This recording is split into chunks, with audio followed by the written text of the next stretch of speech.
एक राजा शिकार की तलाश में जंगल में निकला।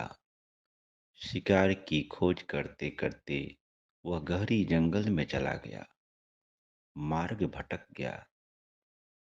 मार्ग भटकने के कारण वह काफी थक गया और आगे बढ़ते हुए एक सुंदर वृक्ष को देखा।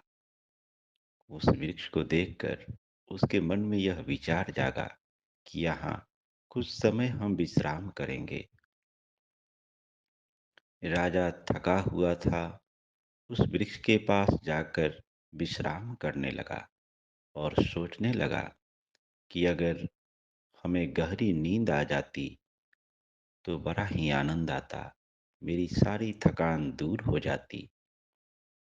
राजा ऐसा सोचा और कुछ ही देर में राजा को गहरी नींद आ गई और वह गहरी निद्रा में सो गया। जब उसकी नींद खुली तो उसकी सारी थकान दूर हो चुकी थी। अपने आप को बड़ा ही तरोताजा महसूस कर रहा था। अब उसके मन में विचार आया कि मैं बहुत भूखा हूँ और मैं तो घनघोर जंगल में हूँ। कहीं से मेरे लिए स्वादिष्ट भोजन आ जाता तो मैं खाकर बड़ा ही तृप्त हो जाता, आनंद आता।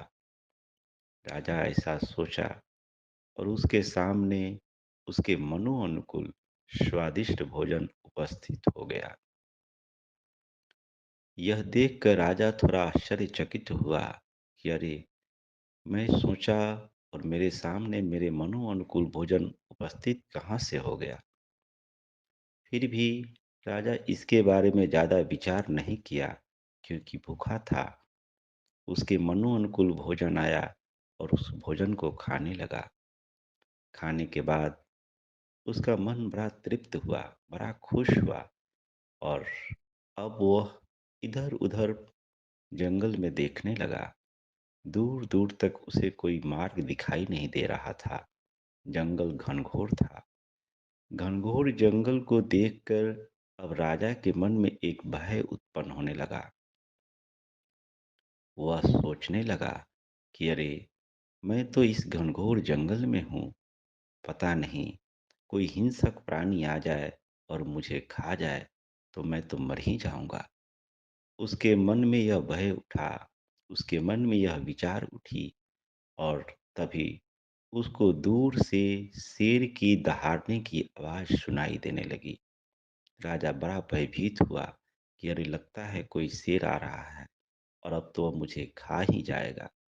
राजा ऐसा ही सोच रहा था और उसी के सोच के अनुसार एक दहाड़ते हुए शेर राजा की ओर बढ़ा और उसे झपट्टा मार करके खा गया। मित्रों, यह कहानी बहुत ही सार्थक है।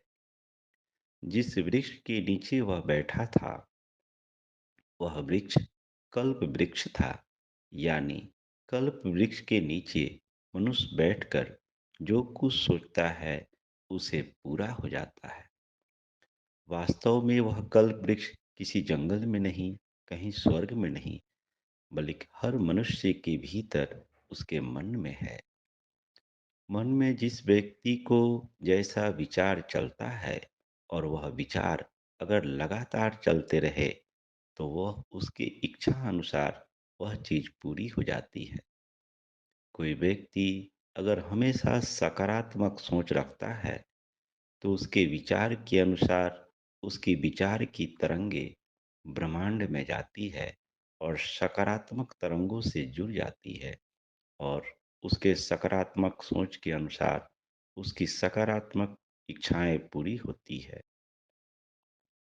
जो व्यक्ति नकारात्मक सोच रखता है उसके द्वारा सोची हुई नकारात्मक सोच की तरंगे ब्रह्मांड में जाती है और उन तरंगों से जुड़कर उसके इच्छा अनुसार नकारात्मक चीजें पूरी होती है। तो हमें यह ज्ञान हासिल करके इस कहानी से यह जरूर सीखनी चाहिए कि मनुष्य जो सोचता है वह पूरा हो जाता है। इसलिए हमेशा अपने बारे में, औरों के बारे में अच्छा सोच रखें। आप सबका मंगल हो। सबका कल्याण हो, सबका भला हो।